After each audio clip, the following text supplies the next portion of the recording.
2021 সালে একটি 17 বছর বয়সী ছেলেকে উত্তর কোরিয়ার একটি বড় স্টেডিয়ামে 10,000 মানুষের মধ্যে আনা হয়েছিল। স্টেডিয়ামে উপস্থিত জনতার মধ্যে ছেলেটি বসে কাঁদছিল যখন উত্তর কোরিয়ার 3 জন সেনা হুইল চেয়ারে বসে ছেলেটির দিকে তাদের মেশিনগান থেকে 9 রাউন্ড গুলি ছুড়েছিলেন। এমনকি প্রত্যাশিতভাবে ছেলেটি সেখানে প্রাণ হারায়। পুরো মাঠ কিছুক্ষণের জন্য নিস্তব্ধ হয়ে গেল, কিন্তু তারপর ভিড়ের মধ্যে বসে থাকা প্রতিটি মানুষ দ্রুত হাততালি দিতে লাগলো। তাদের মধ্যে সে ছেলেটির মা, যিনি ক্রমাগত কাঁদছিলেন। আপনি কি জানেন ছেলেটির ভুল কি হয়েছিল? সে শুধুমাত্র দক্ষিণ কোরিয়ার ক্যাপ মিউজিক শুনেছিল। প্রায় 24 মিলিয়ন জনসংখ্যা সহ বিশ্বের বৃহত্তম বিচ্ছিন্ন দেশ, যেখানে মৃত্যুদণ্ড বেশ সাধারণ। উত্তর কোরিয়ার সীমানা 3টি ভিন্ন দেশের সাথে মিলিত হয়েছে: রাশিয়া, চীন ও দক্ষিণ কোরিয়া। অনেক সময় এখানকার মানুষ এই সীমানা দিয়ে উত্তর কোরিয়া থেকে পালানোর চেষ্টা করে। 2017 সালে 24 বছর বয়সী এক মহিলা তার ছেলের সাথে উত্তর কোরিয়া থেকে পালিয়ে চীনের সীমান্তে পৌঁছেছিলেন। তিনি অনুভব করেছিলেন যে সম্ভবত তিনি এখন নিজেকেও ও তার ছেলেকে উত্তর কোরিয়ার নরকের মতো জীবন থেকে মুক্ত করেছেন। কিন্তু মুহূর্তের মধ্যে তার সুখ হারিয়ে গেল, কারণ চীনে প্রবেশের পর সেখানকার কর্তৃপক্ষ তাকে আবার উত্তর কোরিয়ার সেনাদের হাতে তুলে দেয়, যেখানে তাকে পালানোর শাস্তি হিসাবে নির্যাতন এবং অবশেষে মৃত্যুদণ্ড দেওয়া হয়। উত্তর কোরিয়া বেশ বিচ্ছিন্ন হওয়ার কারণে এ দেশ থেকে খবর বের হওয়া খুবই কঠিন, তবে যে খবর বেরিয়ে আসে তা মাঝে মধ্যে হৃদয় বিদায়ক। উদাহরণস্বরূপ, সম্প্রতি উত্তর কোরিয়ায় 200 জনের মৃত্যুদণ্ড কার্যকর করার রিপোর্ট এসেছে, যার মধ্যে একটি বড় সংখ্যক কিশোর ছিল। তাদের অপরাধ ছিল পপ মিউজিক শোনা এবং বিদেশি সিনেমা দেখা। সুপ্রিম লিডার কিম জং উনের মতে, বিদেশি গান শোনা বা সিনেমা দেখা উত্তর কোরিয়ার দেশের জন্য একটি বড় ভাইরাসের মতো, যা তাদের সভ্যতা ধ্বংস করতে পারে। টো সো হিউক নামে একজন দল ত্যাগী, যিনি উত্তর কোরিয়া থেকে পালিয়েছিলেন, তার মতে ফাঁসির পর অনেক সময় কর্তৃপক্ষ বাজার ও স্টেডিয়ামের মতো জনকীর্ণ স্থানে মানুষের লাশ ঝুলিয়ে রাখে, যাতে ওই লাশগুলো দেখে মানুষের মনে ভয়ের সৃষ্টি হয়, যাতে উত্তর কোরিয়ার নিয়ম ভাঙলে তাদের কি মারাত্মক পরিণতি হতে পারে। সবকিছু সত্ত্বেও উত্তর কোরিয়ার টিভি এবং রেডিও ক্রমাগত এইসব বলে প্রচার করে যে তারা বিশ্বের সেরা দেশে বাস করছে এবং তাদের জীবনের জন্য তাদের সর্বোচ্চ নেতাদের কৃতজ্ঞ হওয়া উচিত। উত্তর কোরিয়ার সর্বোচ্চ নেতাদের ঈশ্বরের মতো পূজা করা হয়, যেখানে আপনাকে কেবল তাদেরই নয়, তাদের ছবিকেও সম্মান করতে হবে। উদাহরণস্বরূপ, 2020 সালে উত্তর কোরিয়ার শহরে বসবাসকারী এক মহিলার বাড়িতে আগুন লেগেছে। আগুনে আটকা পড়া সন্তানদের বাঁচাতে ওই মহিলা কোনো রকম নিজের জীবনের ঝুঁকি নিয়েছিলেন। ওই ঘটনার পর পুরো দক্ষিণ কোরিয়ার মিডিয়া ওই মহিলার বিরুদ্ধে প্রচুর নেতিবাচক কথা প্রচার করে এবং তার শাস্তির দাবি করে। কিন্তু প্রশ্ন হলো, তার ভুলটা কি ছিল? একমাত্র ভুল ছিল যে তিনি নিজের এবং তার সন্তানদের জীবন বাঁচিয়েছিলেন। কোরিয়ান সুপ্রিম লিডারের ছবি বাড়িতে ফেলে এসেছিল। এই সর্বোচ্চ নেতাদের ছবি বাঁচানোর জন্য একজন উত্তর কোরিয়ার নাগরিক তার জীবনের ঝুঁকি নিয়ে পুরো মিডিয়ার অত্যন্ত প্রশংসিত হয়েছিল।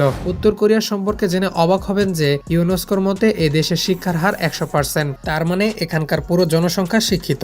এছাড়া উত্তর কোরিয়ার বিশেষ বিষয় হলো এখানে সম্পূর্ণ শিক্ষা সরকারি অর্থায়নে পরিচালিত হয় এবং এটি উত্তর কোরিয়ার প্রয়োজন ও তাদের শেখানো হয় উত্তর কোরিয়ার মিথ্যা ইতিহাস এবং কিভাবে তাদের সর্বোচ্চ নেতারা একা হাতে জাপান, দক্ষিণ কোরিয়া এবং আমেরিকার মতো অত্যাচারী দেশ থেকে বাঁচিয়েছিল।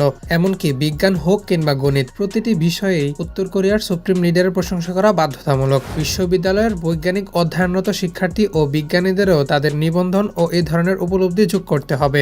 মহান নেতা মাননীয় কিম উং সুং আমাদের এটি শিখিয়েছেন। মহান নির্দেশনা মাননীয় কিম জং উন আমাকে এই জ্ঞান দিয়েছেন। 17 বছর পর্যন্ত পুরোপুরি মগজ ধোলাই করার পর উত্তর কোরিয়ার প্রতিটি ছাত্রকে বাধ্যতামূলক সামরিক বাহিনীতে চাকরি করতে যেতে হবে। মেয়েদের মধ্যে এটি আরো 23 বছর। তবে সেনাবাহিনীতে নির্বাচিত বেশিরভাগ মেয়েকে একটি বিশেষ স্কোয়াডে পাঠানো হয়, যাকে ইংরেজিতে লেজার স্কোয়াড বলা হয়। ঠিক আছে, তাদের নাম থেকে হয়তো আপনি তাদের কাজ অনুমান করতে পারছেন, কারণ তাদের কাজ শুধুমাত্র উত্তর কোরিয়ার শীর্ষ কর্মকর্তা এবং কিম জং উনকে খুশি করা। উত্তর কোরিয়ার সামরিক সেবা এড়ানো যাবে না। উত্তর কোরিয়ার ব্যাপারে একটি বিষয় বেশ আশ্চর্যজনক। এখানকার নারীরা পুরুষের চেয়ে বেশি আয় করেন। আয় এখানকার পরিবারের খরচে 70% কভার করে। এখন এই আয় কিভাবে কাজে লাগাবে নারীরা? আমরা হয়তো বিবরণ শুনে খুশি হব না। আমরা যদি ছেলেদের কথা বলি, তাদের জন্য সবচেয়ে ভালো কাজ হচ্ছে সামরিক বাহিনীতে স্থায়ী সৈনিক হওয়া বা সরকারি পদে চাকরি করা, যেখানে প্রতি মাসে $4 দেওয়া হয়, যেটি 1 কেজি চালের দাম 200 থেকে 300 টাকার বেশি। মানে সারা মাস কাজ করেও একজন সরকারি কর্মচারী সারা মাসে রেশন কিনতে পারেননি। কিন্তু কলকারখানা এবং মাঠে কাজ করা মানুষদের অবস্থা আরো খারাপ, যেখানে তাদের পুরো মাস কাজ করার পর $1.50 দেওয়া হয়, মানে 100 থেকে 150 টাকার মধ্যে। শুধু একটু ভাবুন, উত্তর কোরিয়ায় একজন সাধারণ মানুষ কিভাবে বাঁচবে। শ্রম আইনের ধারা, লোকেদের সপ্তাহে 6 দিন এবং দিনে 8 ঘন্টা কাজ করতে হবে। উত্তর কোরিয়া থেকে পাঠানো এক সৈন্য বলেছে যে সেখানে প্রতিদিন আমাদেরকে 30% চাল, 70% ভুট্টা, 1 বাটি সালাদ এবং সয়াবিন স্যুপ দেওয়া হতো। যখন মানুষ এটি পছন্দ করতো না তখন নিজের জন্য অন্যান্য খাবার কিনত। উত্তর কোরিয়ায় সরকার এমন লোকেদের অবসর দেয় যারা দীর্ঘদিন ধরে সরকারি চাকরি এবং সামরিক বাহিনীতে কাজ করছেন। পুরুষদের জন্য এটি 7 বছর এবং মহিলাদের জন্য এটি 55 বছর। এরপর তারা উত্তর কোরিয়ার সরকার দ্বারা নিষিদ্ধ করা হয়। যদি শেষ বেতনের 30% দেওয়া হয় তবে জাতিসংঘের মতে যে কোনো ব্যক্তি বেঁচে থাকার জন্য ন্যূনতম 600 গ্রাম গড় দৈনিক খাদ্য প্রয়োজন। কিন্তু উত্তর কোরিয়ায় জনগণকে রেশন কার্ডে প্রতিদিন গড়ে 400 গ্রাম খাবার দেওয়া হয়, যা ফসলের ঘাটতির কারণে 2019 সালে গড়ে 300 গ্রাম কমে গিয়েছিল।